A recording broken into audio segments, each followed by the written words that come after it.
You sold your townhouse, you had 15 grand. I don't know if that was the last 15 grand you had, but let's just, it was. So it was. And yeah. you spent 5 grand on a coach. Most people would be like, no way, I can't afford a coach. What in your heart or your gut told you this is the right thing to do? It's not just as about buying this person's house or putting this property under contract and selling. These people are distressed for a reason, and they need a lot of help getting from point A to point B. In the wholesaling business, really, you're a marketing company, but you're also a supercharged problem solver. Welcome back, everybody. I'm your host, Chris Naugle, and this show is going to be epic. Today, I've got a good friend. I've got somebody that I admire, somebody I've watched his career just develop and blossom and explode is probably the better word. So I'm joined by Jeremy Beland from Couples Flipping Houses. Did I get that right, Jeremy? You did. All right. He's got a lot of companies, and we decided to talk about that one because that's his branding. So we're going to get deep into Jeremy and his story and how he got where he's at today. And hopefully all of you will take some time to go back and watch his podcast and the things he's doing on Instagram and Facebook, and he's everywhere because him and his wife are absolutely crushing it. But before we get into that, let's talk about all of you. Let's talk about your journey to becoming a rebel banker. In this journey that you're on, all of you are gathering knowledge, and you're going to get a bunch of knowledge today. But you know what? Knowledge means nothing. The person that said knowledge is power lied to you. Simply, it's the application of the knowledge that actually matters. If you just go out there and learn and do nothing with that knowledge, you're not going anywhere. So what I'm going to urge you to do is take action. And I'm going to do that by giving you something for free. Matter of fact, the choice of 3 things for free. You go on to chrisnaugle.com, 2 index fingers or 1 big swipe with the thumb, and you will see the books for free. Click on the link and grab yourself the book that teaches you how to get all the money back for all the cars, the book that teaches you the infinite banking concept and mapping out the millionaire mystery, or the good old fancy private money guide, all about how money works. And that's how you take action. You just do. Jeremy is a doer. Him and his wife, they are doers. And that is why they are where they're at. They don't just absorb knowledge. They actually take it and destroy it by applying it. So Jeremy, welcome to the show. Yeah, my pleasure, Chris. Thanks for having us. And looking at those 3 books, man, all 3 of those books have changed my life. And I'm already anxiously excited for your next one that you're working on to come out on the 5 rules of principles of money. So I'm really excited about that coming out. And all about implementing action. You know, one of the 3 things that we say is always be learning, always be marketing, and always be taking action. And taking action is the most important thing. So I love when you start your podcast off with that because that's so true.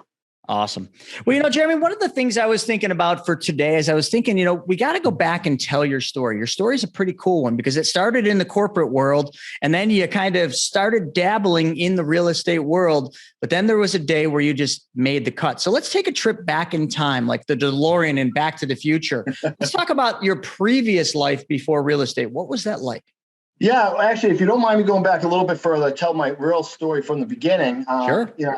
I think it's a story very similar to yours, and I think it'll touch certain people that have maybe had some struggles in their life. So, I come from a very humble background. My mom was a single mom. It was her and I living on welfare when I was a little kid, and my dad wasn't in the picture, so we grew up very poor. Living from one place to another. Matter of fact, when I was first born, my mom was actually homeless. So she, that's how we started on life, but she ended up meeting somebody, she got married, had a couple kids, and, we were in middle-class America, during the 80s when the technology was great. And my stepfather at the time had a great, job. He left it to go start his own business. And then everything crashed. We ended up, losing, a house went to foreclosure. Our cars were all repoed. We were living from one place to another from, year to year. I actually ended up going to 3 different high schools by the time I was a sophomore until I quit high school and never even graduated high school. I quit school at 15. I was a delinquent kid getting in a lot of trouble. A lot of those things that a lot of kids shouldn't be doing, I was doing. And, and then I just started going to work full time at 15, 16 years old and didn't really have anything going on in life. And then, and it was around 20 when I just started to clear up my just clean up my act. I quit smoking, stopped doing some of the other stuff that I was doing, and just started hitting the gym. And and when I hit the gym, that kind of just got me on this path of, taking care of myself. At that point, I guess I always felt like life gave up on me. So I gave up on myself. And at that point, when I started actually caring about myself, it kind of gave me a different trajectory in life. With that being said, shortly after that, I was able to get a sales job by some luck of God. I got myself a sales job selling copiers. I went from cleaning high-rise window cleaning in Boston, hanging off huge buildings in the middle of winter, to having to buy my first tie to go to a job interview. And I remember going to the job interview, and the guy's like, you should really show up for a jacket when you show up to interviews like this. I'm like, it's 70 degrees out. Whatever I need a jacket for. Obviously he's talking about the suit coat. I had no idea what he was talking about. Just completely oblivious and ignorant to all that stuff. Anyway, got myself a sales job, did really well in it. Started making some good six figures, got married, bought a house, and started having some kids. And this was my previous marriage. I'm married to Michelle now, who's not here, but she's the other half of a couple flipping houses. She's quite amazing. We'll talk a little bit more about her, I hope. But so I just was selling, doing really well. This was right before the recession hit. Life is great, living to my means. And I always think about this stuff when you talk about, in your other podcasts about the bubbles. And man, was I affected by that last bubble. So, we have great equity in the house. We're putting on additions. We're buying pools. Life is great. And then all of a sudden, the owner of the company that I'm working for dies. And I decide, I'm going to go to work with another company. And I went from within about 2 years making, well over $100,000 a year to making $35,000 a year. And then at this time, the recession's hitting, people letting go. I have no college education. Everybody's scrambling to find work. I am hitting the phone books every day just to try to find myself another sales job, competing with all these, highly educated professionals who are willing to take less money. Because if you remember that time, nobody had work anywhere. Yeah, it was easy to find good talent during that period of time. I know that for a fact. Yeah. Cheap talent too, because everybody was taking a pay cut. But my house, man, like it cut 50% in like almost a year in equity. And right at this time, I was learning about real estate investing. I was reading Rich Dad, Poor Dad. I was listening to podcasts. Actually went and took a Trump University course of all things. And then, it didn't really get much coaching, much education. Started to try to wholesale a couple houses. Didn't really know what I was doing. I was trying to wholesale off the MLS. And then the whole world just kind of collapsed around me. I ended up losing my house. Thankfully, I knew enough about real estate investing that I got it a wholesaler or a local investor to short sale it rather than going through bankruptcy. Because at that time, we were trying to, do loan remodifications and refinances, and our mortgage company would fold. Another mortgage company would take us over. 6 months later, that mortgage company would fold. It was just this endless battle, and I couldn't find a job. We just couldn't afford to live in our house anymore. So, we were helped. We got a little bit of help, moved into a townhouse a couple towns away, where my wife at that time could get a job working in a different school district as a teacher. I joined the military. I joined the Air Force. It was the only thing I could find at the time. I was just about 34 years old. I went into basic training 2 months before my 34-year-old age deadline. I was in basic training with 17-year-old kids, twice their age. My nickname was Gramps. But, at that time, it was just a steady income. I was going to go in, learn about information technology with the hopes of coming back out and selling cybersecurity and things of that nature. So I went away for 6 months, came back. My relationship with my wife struggled really hard through those years. We came back and we basically said, this isn't going to work. Then I ended up getting a divorce, found myself a sales job in my previous profession, got myself back up to the corporate level where I was making really good money. So 6 figures again. And then I left my wife, or we split up. I moved into a townhouse the next town over. And then, I'm just sitting here and I'm traveling a lot during that time, all over the country. I'm thinking to myself, is this really what I want to do? Is this really what I want to do? And I started listening to these real estate podcasts again. I'm like, there's no hope here. 401k, I'm never going to retire off of this. I have no future, and I'm getting older, and I'm 40, and I'm going to be 40. And I'm like, man, I'm running out of time. I need to do something. And it was at that point I said, I'm going to get into real estate investing. And I was listening to different podcasts and different things. Do I want to do flipping? Do I want to do wholesaling? Do I want to be a landlord? And the goal was really to be a landlord. And that's still the main goal here.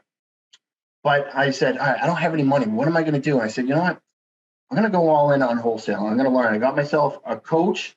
I had a townhouse at that time. This is right about the time when I was getting closer with Shelly. And I sold my townhouse, took the $15,000 of equity that I made in it. I downsized into a little 2-bedroom apartment in this huge brick building. It wasn't anything fancy. It was really not nice at all. And, I took $5,000 into a coach, and I took $6,000 to start my business. I paid the rest with credit card debt. And then I started my wholesaling business, and here I am, not even 5 years later, and I have $2 multi-million-dollar businesses. Wow. That's quite the journey. And, a lot of people that are watching this did go through 2008, and many others maybe remember it because they're too young to actually have gone through it and been affected, but maybe they remember what happened to their parents and their grandparents. I mean, we're in a unique time right now. A lot of people have never seen anything but a bull market, but good times, but everything going up.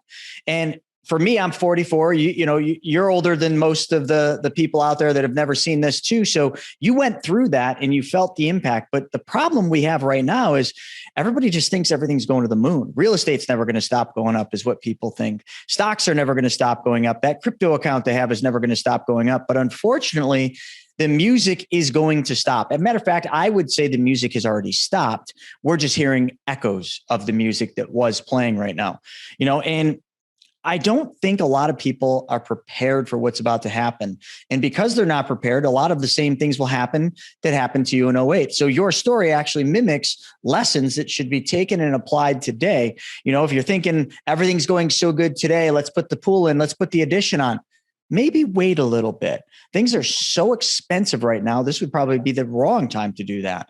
And, a lot of people are just caught up in that. And it sounds like you were as well. But then all of a sudden it was just a snowball. One event triggered another event, triggered another, and it just rapidly declined.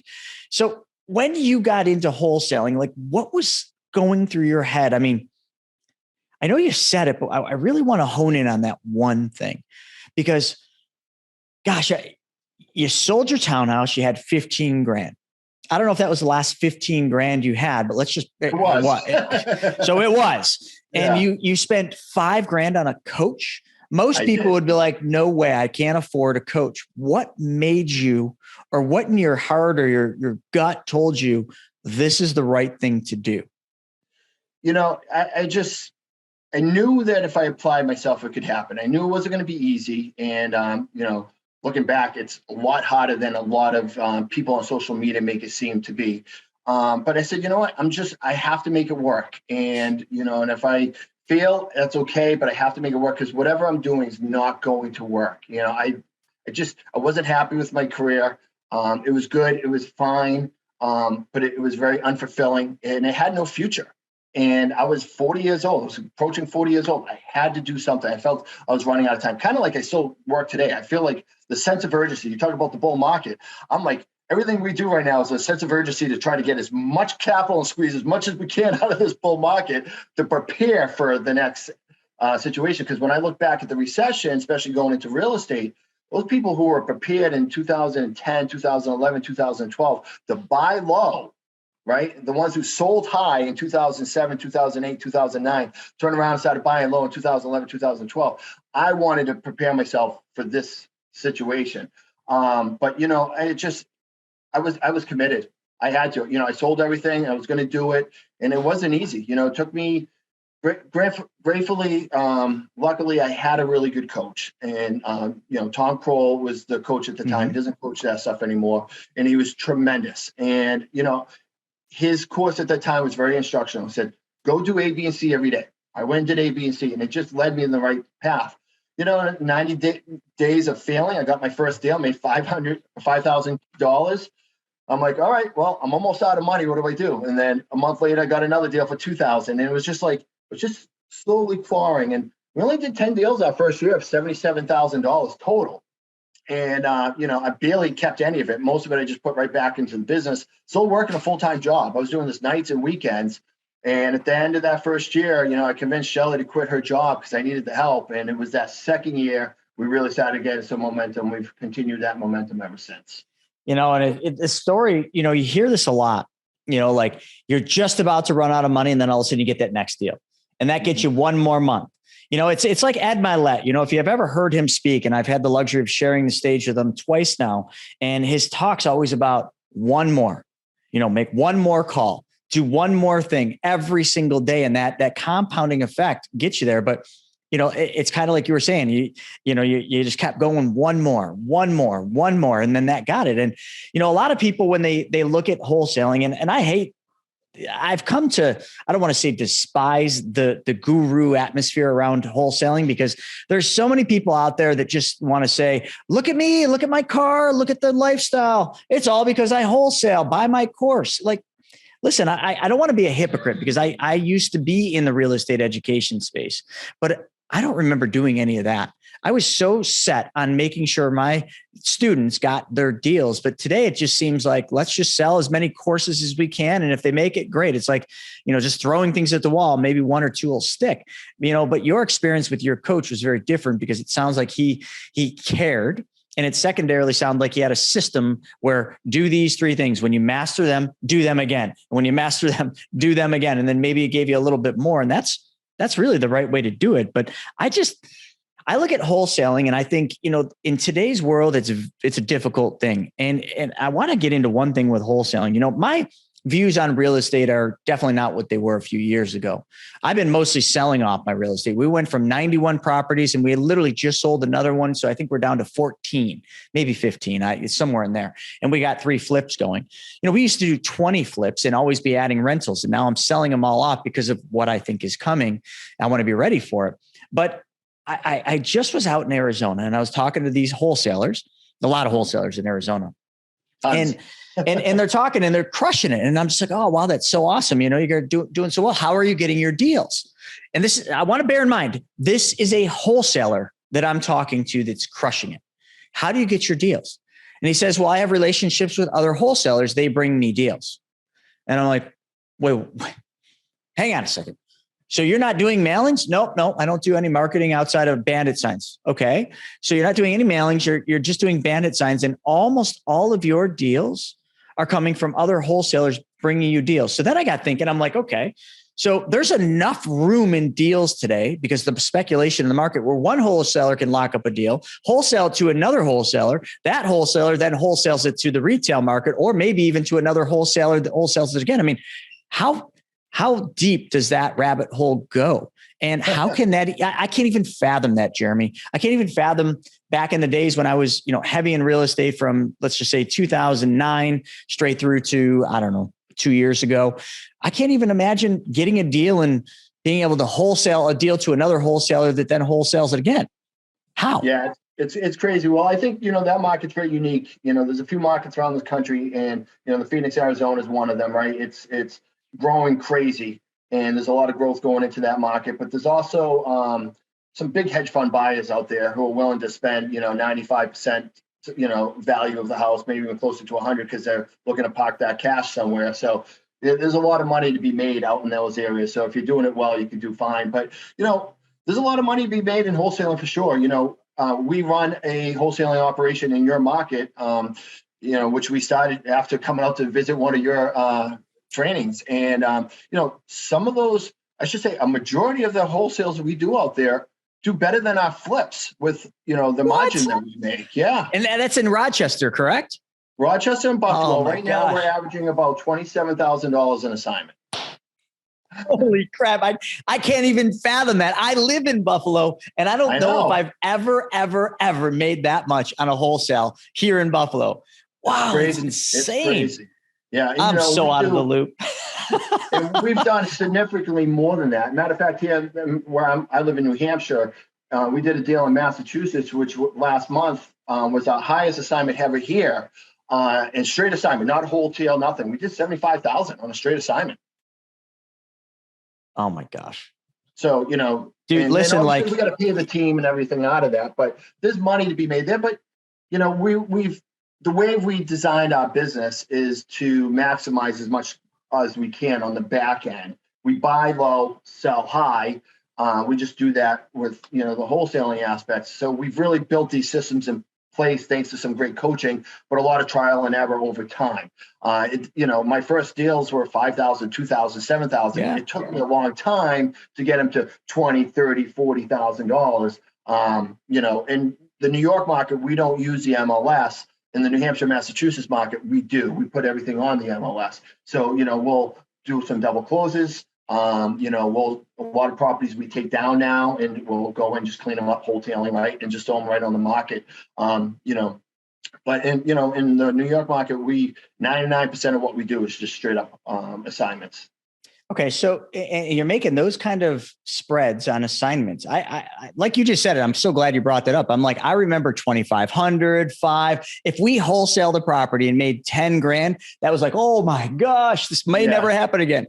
But like, what was the secret? Where did you figure out like how to push those assignment fees up? Was it just naturally because of the market going up and being crazy like it is? Or was it just how you were positioning them? Both. So the market, obviously, the appreciation has definitely played a factor into that, because now we have some retail buyers buying some of these houses that, investors typically would buy, right? Because they're kind of desperate. But, the majority of who we still buy our houses are investors. But, it's really just been the systems. There's been a lot of training of teaching our acquisition team to work skills. So a lot of what we do, working with distressed sellers and distressed property owners and distressed properties, these people all have all kinds of problems. And really all we are problem solvers. We go in, we work with them and identify what their problems are and help provide them a solution in exchange for equity in their home. So, 9 times out of 10, they don't care how much money we make, as long as we can get them from A to B and change their life and give them a reset button, which is amazing, right? So we add a lot of value in that aspect. But, we've learned how to, buy these properties or get them locked up at prices that are pretty low. And then we've really worked hard to assign them to end buyers at a higher price. A lot of marketing goes into this on both sides. There's a lot of money, a lot of back-end operations, a lot of training, a lot of tracking KPIs and testing. So it's not that easy, but it is easy. It just takes time. Yeah, I know if that answered your question. It does. And one thing I know that you've always doubled down on and really gone all in on is your marketing. Even when things were tough, you just went deeper into it. And I remember you talking about that at the Inner Circle Mastermind, how you guys just kept plowing money into marketing. But, you're tracking your KPIs. A lot of, newcomers might spend a bunch on marketing, but they're not tracking and keeping, tabs on, we spent this much. What was our result? How many leads? How many closed deals do we get? And you got a whole system you've developed around that. Is that not correct? That's correct. Yeah. And we're always testing marketing all the time. And, we have 3 main marketing channels now, but, we'll some, they ebb and flow, and some do better in some markets compared to other markets. So yeah, and we're always trying to push our marketing to, the point of no return, whatever that terminology calls. Ken Clothy has a great term, and I'm drawing a blank what that term is. But we're just pushing the envelope, and we're just tracking our KPIs. And if we can push a little more in that market, we can. In wholesaling specifically, it's all about the marketing. You're spending a ton of money on marketing. When you're first starting out as a one person who you're just kind of hustling to get the deal, you don't have to spend a lot. But when you want to grow it into a company, it becomes a marketing machine. And although we do wholesaling, I really call us off-market property acquisitionists. We are looking to just market and buy properties off market, and we have multiple exit strategies in how we handle it. And we look at each property and say, all right, what's the best way to maximize it? Should we keep this as a rental? Should we flip it? Should we wholesale it? Should we just assign it? And, we just look at all those aspects when those properties come in, but it requires a lot of time, energy, and resources to acquire a lot of properties. And especially in the market where we are today with this low inventory, to be somebody who's getting all these properties in a market with low inventory, it's not easy. It's not easy at all. Yeah. I mean, that was the first thing when you're talking about getting these properties and solving these problems. I'm thinking to myself, I'm like, why don't these people that are in trouble with their properties, why don't they just list it on the MLS? I mean, is it just lack of knowledge? Is it they're embarrassed? Like, what do you think the reason is? Because if they put it on the MLS, chances are they'd make more money.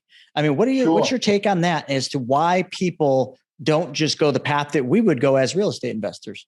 So one of the things that our acquisition specialists do in meetings with people is we always say, you should consider putting your house on the MLS because it's going to make you more money.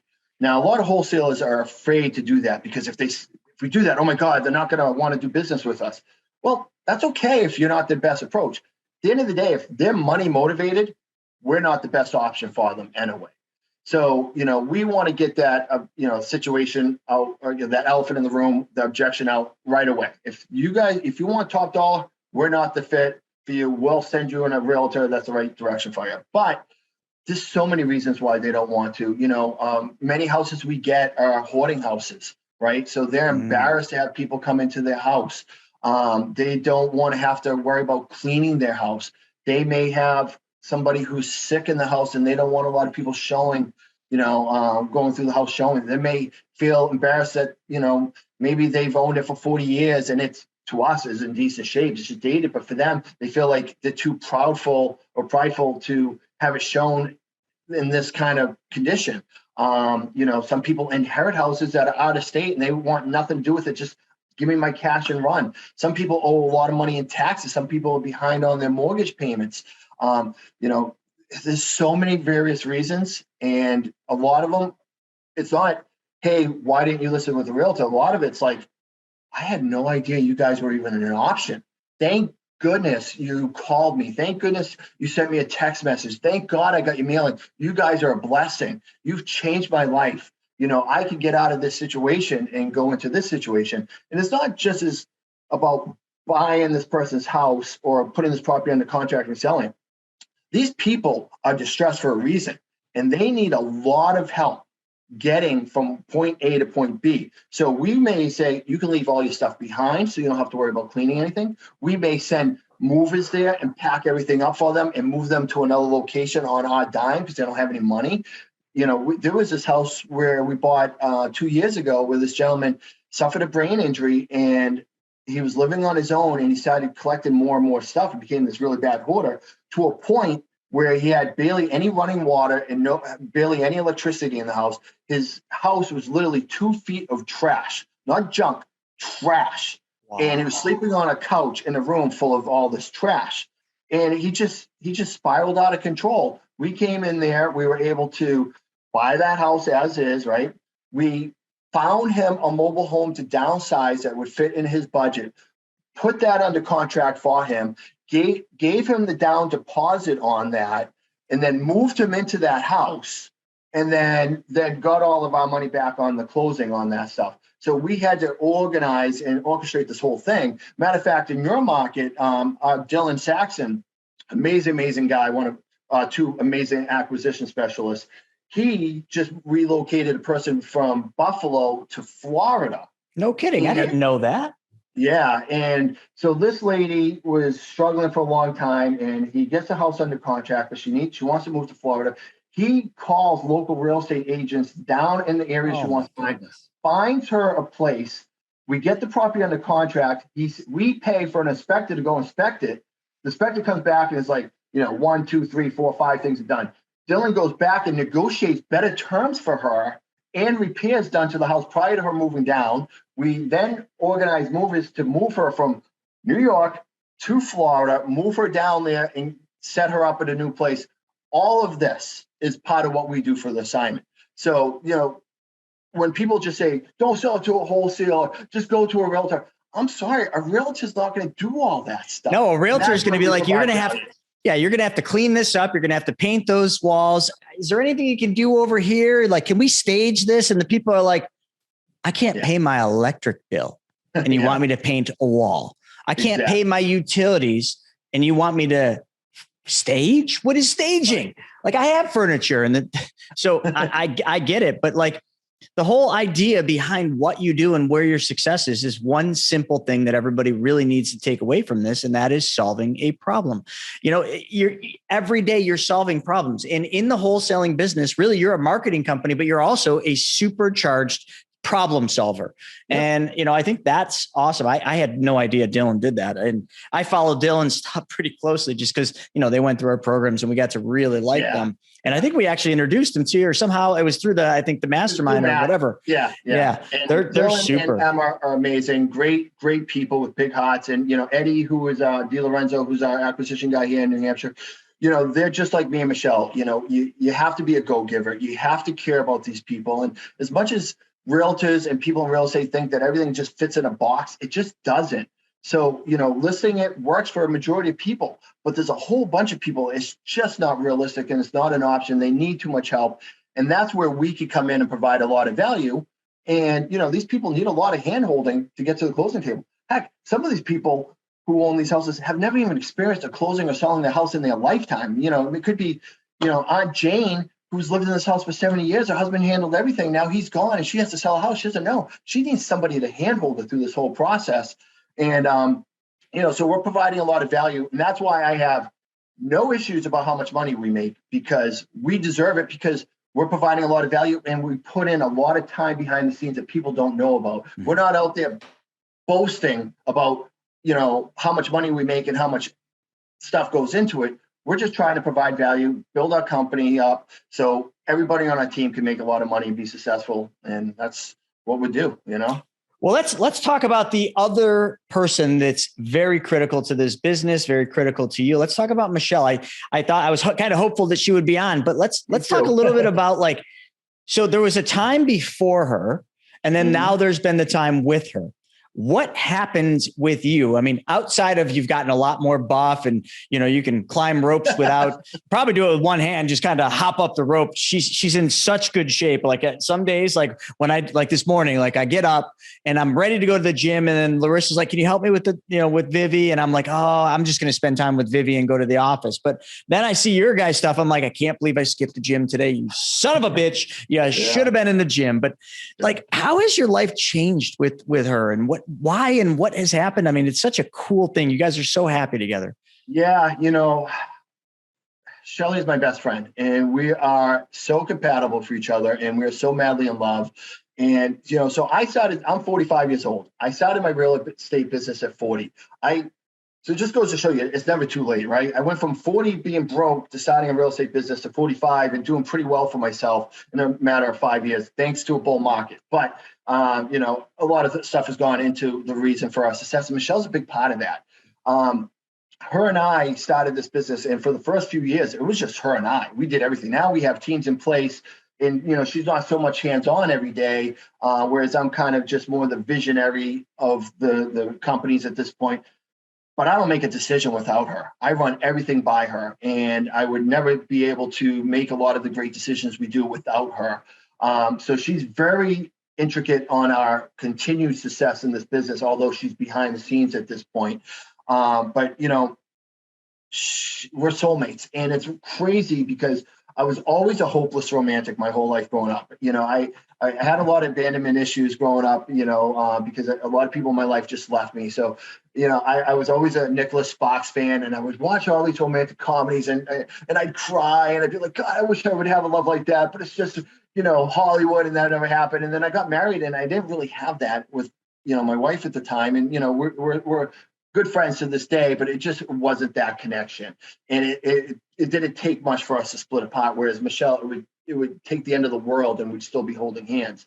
And then Shelly came on and she was that epitome of, that romantic comedy. And our journey together has not been easy. We're both previously married, so we had to navigate blending families, navigating, difficulties with exes, navigating growing this business. All at the same time, we went from friends to dating to building a business to 5 kids that we have combined, trying to blend all that, moving a couple times. It wasn't easy, but we are so in love, so locked tight, so close. I feel like I can accomplish the world, and a lot of our success is because of the love that we have together. I'm sure if I went and did it on my own, I could have done okay, but not nearly as much success if it wasn't for Michelle. That's awesome. For sure. Yeah. And a lot of people don't believe that soulmate exists. And you just said, right there, you didn't either. And I didn't either. Boom, she appeared, and you guys are an awesome team building an awesome company. And one other thing too, that we've talked the whole show about wholesaling, but we haven't really talked about your other business operations, because I remember when you came out here, how many years ago was that? Was that 4? Oh, 3 now, I think. 3 years. So 3 years ago, you came out here, and at that time you were doing a lot of wholesaling, but you were looking to start taking some properties down and converting them into rentals. And I think at that point you might've had 2 or 3. I mean, how many do you have now? So we have 1, 2, 3, 4, 5, 6 rentals with 2 more under contract. We're looking to take down one of them in your market, actually. We're closing with Matt next month in Dillon. We try to partner up with our acquisition guys so we can all prosper.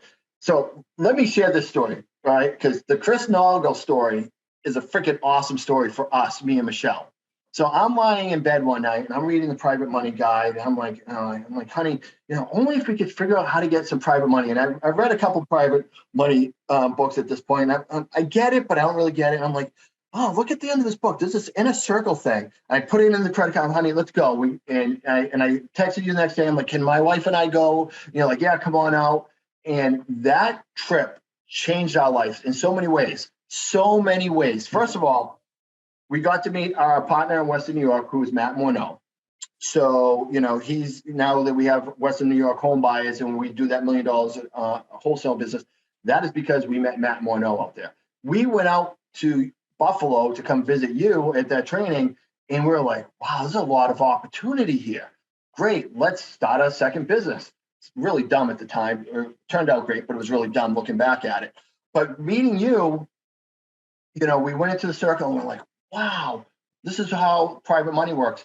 We took the implementations from what you taught us, went back, and we got our first flip under contract with a private money lender who still private lends to us today. Since then, in 3 years, no joke, we have more private money than we can use. And I'm talking, it keeps coming in. And if it wasn't for us going to the inner circle that time, and we were talking about this today, me and Michelle, we're not sure we would have ever achieved any of this. Like, our growth was like here, and then we went to inner circle and I went like this. And we've been able to wholesale, we've been able to flip, we've been able to bring down rentals. We've learned ways to be very creative with that, to be very friendly to our operations and cash flow while giving great returns to our investors. We looked at our numbers in the last 2 years. Our investors made $400,000 lending to us in the last 2 years alone. That's awesome. So they're very happy. But what's even greater about coming out to Buffalo was after that, we went to the inner circle. The next day, we went to Niagara Falls, and I proposed to Michelle there. I remember that. So many great stories from there. I totally remember that now. Oh, wow. That's so cool. Yeah. So Chris, your books have changed my life with the private money guide, obviously, mapping the mystery. We're big into whole life now. We invest a lot of money into whole life insurance, which we use to invest in our properties and lend to our company as well now. All these things that we've learned from you, because I read your book and came out. Now, I tell everybody in the investing world that I talk to, I'm like, you got to read this book. You got to talk to them. If you need private money, he is the guy to go to, because at that time, there was nobody else teaching this stuff. It was like, whoa. And it was just one of those things where, everything happens for a reason, right? I'm like, man, I need to find some money else. I was like, Chris Naugle, and it just appeared before us, and we took action right away. I could have said, I'm not going to spend the $2,000. I don't know if we have it. It's a lot of money. And the fly out to Buffalo in the middle of, I think it was like February. I was cold, man. Yeah. Like, I don't know if we should do it, but that's how I roll. I'm like, let's just do it. Let's take action. We went out there, and as you said, we learned the knowledge, but we came home and applied that knowledge. And that's really what made it all work. But the other thing too, that you mentioned in there with private money, when I started that, there wasn't really no one else teaching private money or the ways or all that. And now there's a lot of people doing it, but I've kind of morphed out of that. It's like, we still are heavy in private money, but I'm more or less just the bank now. I don't really teach private money unless you're in private money club. I just go out and I lend, and I become the bank. And, as I've kind of created these things, I've found other places, because if it starts getting crowded, or we call that the red ocean, if more and more people come into a space, I'm looking for where's nobody at? Where's that path that nobody's walking on? Because it's the hard one. And that's where I go. And you've done the same thing though. Building your companies, you've also done that. You've had success, but as you've had success, you haven't got comfortable in that category and just say, okay, we're good. We're just going to continue to do this. You've been like, nope, we have to keep pushing. Then you started taking down and doing wholesales, and you started doing some flips, and you started building this rental portfolio, all in the circle of the things like and understand, but you've expanded your horizons, which is going to help you tremendously when we do enter this next phase, where we're going to go down the hill, or, just so everybody knows what that means, when the market crashes and everything isn't so perfect and going up all the time. You're going to see that opportunity when that comes is exactly that, a massive opportunity. So many other people are just, they're not trying to expand. Wholesaling is transactional. So, it's great when you've got the transactions, but the second you stop working, the second that your team stops, having people to sell properties to, man, the faucet shuts off.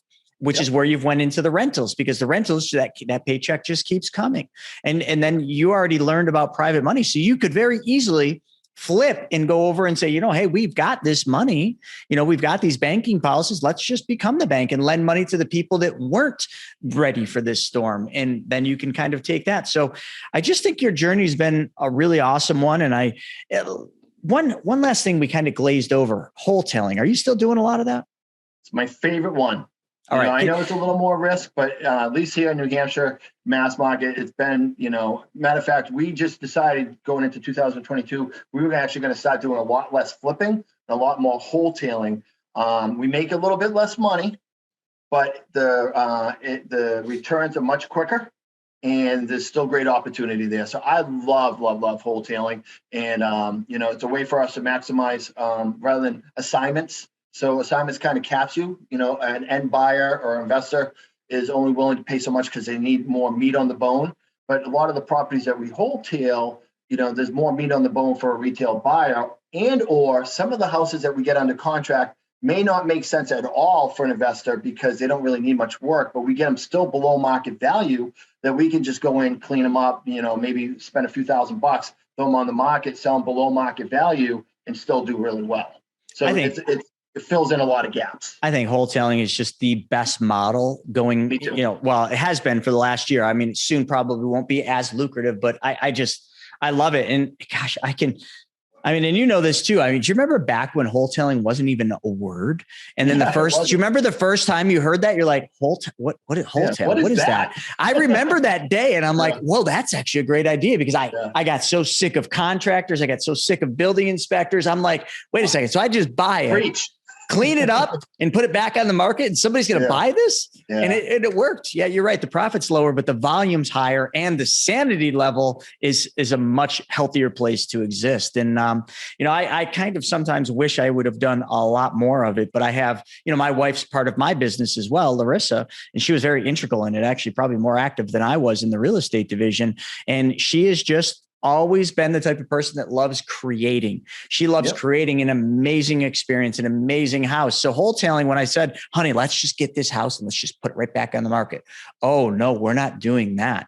So then all of a sudden we're into this big renovation, and, we have 2 of them going on right now. They're not big, but I could have just wholesaled these houses. I could have literally just flipped it, made 30, 40, 50 grand. She's like, nope, we're going to redo the thing. And she, funny thing is in this market, I'm glad she's been the one making that call, because happy wife, happy life, because some of the profits we've been seeing in these properties has been outrageous, but that's just a component of how crazy the market is right now. And I know single-handedly, now they're talking about 7 rate increases this year. The Fed's going to raise rates 7 times. That is going to be like going 100 miles an hour in an 18-wheeler and just locking up all 18 wheels. And that's how fast it's going to slow this whole thing down.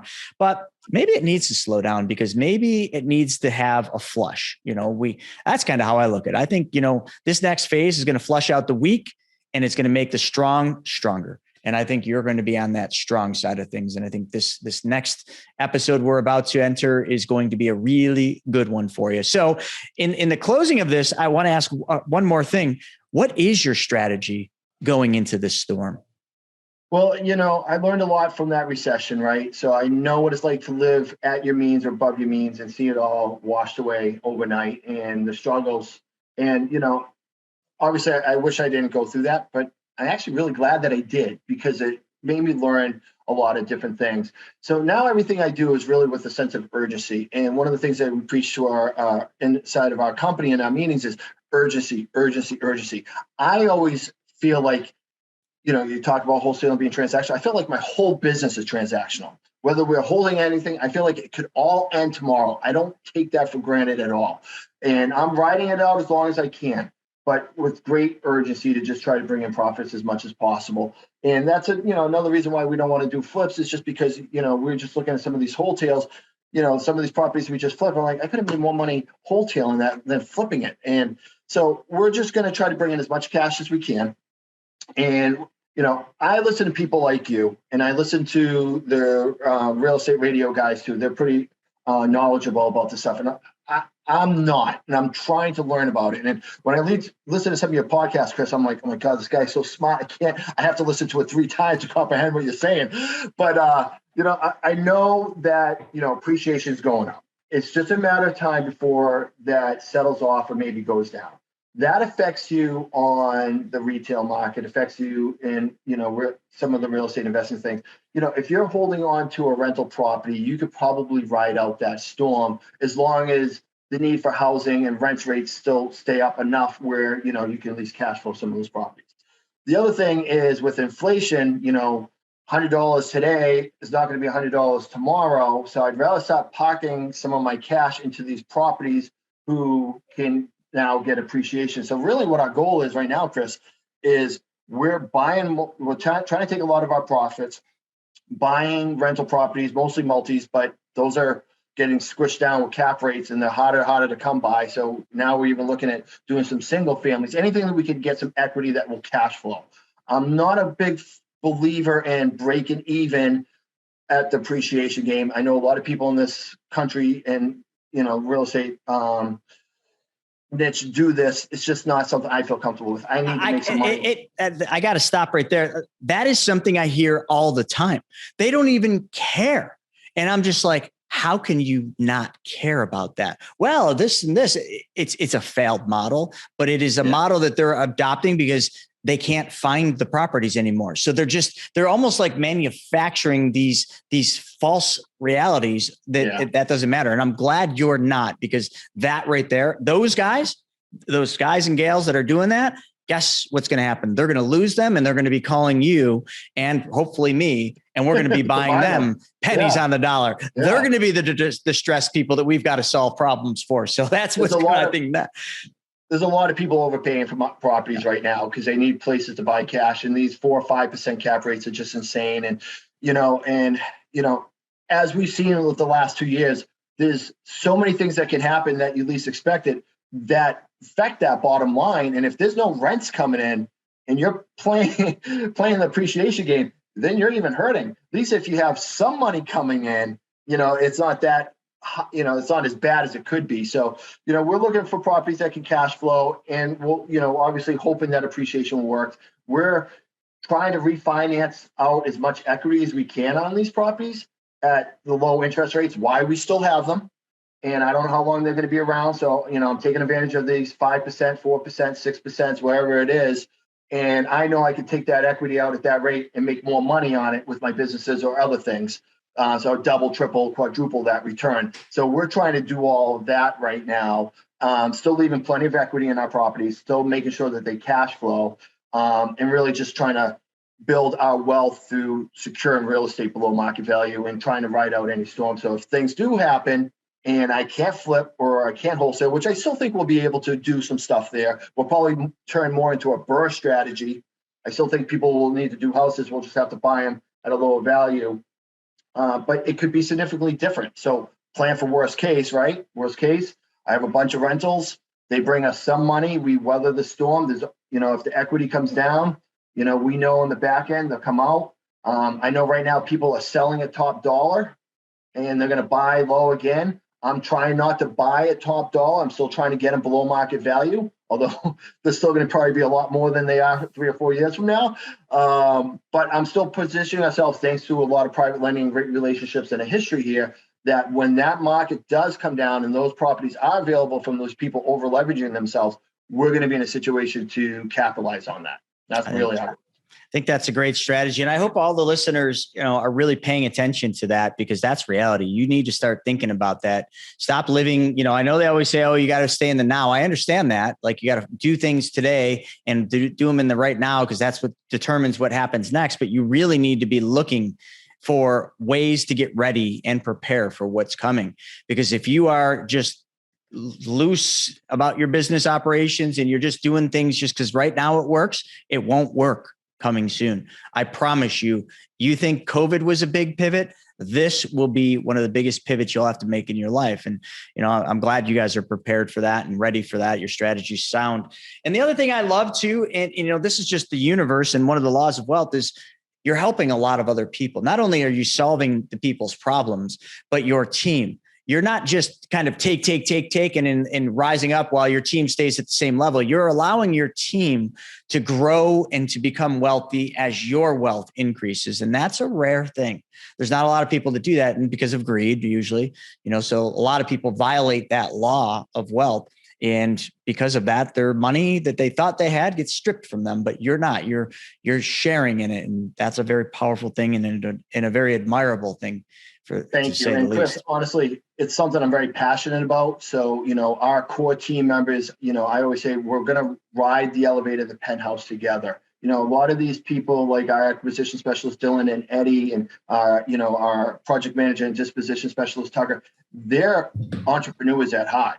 So we're trying to get them to still feed their entrepreneurial needs and desires and goals that they want to do, but without all the risk, right? So they become the solopreneurs within our business. We take all the risk of the financial stuff, but we're allowing them, here's an opportunity to make the most of it. And they are.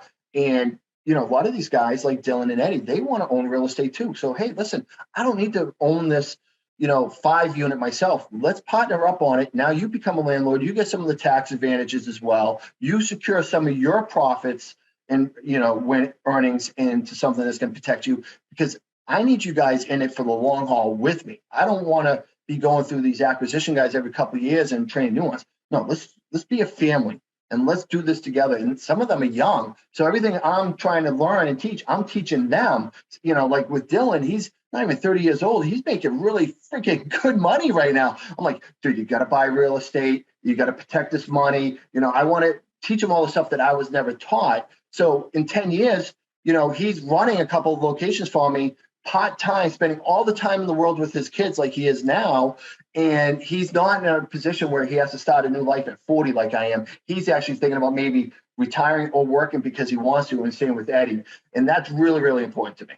Man, that is awesome, folks. I hope you really paid attention to that, because that's one of the universal laws. I mean, and that's something that really you can be taught that, but it's very difficult to actually do that because your own self-interest gets in the way too much. So folks, if that's the only thing you take out of this entire episode, then that is worth every bit of the time you spent with us.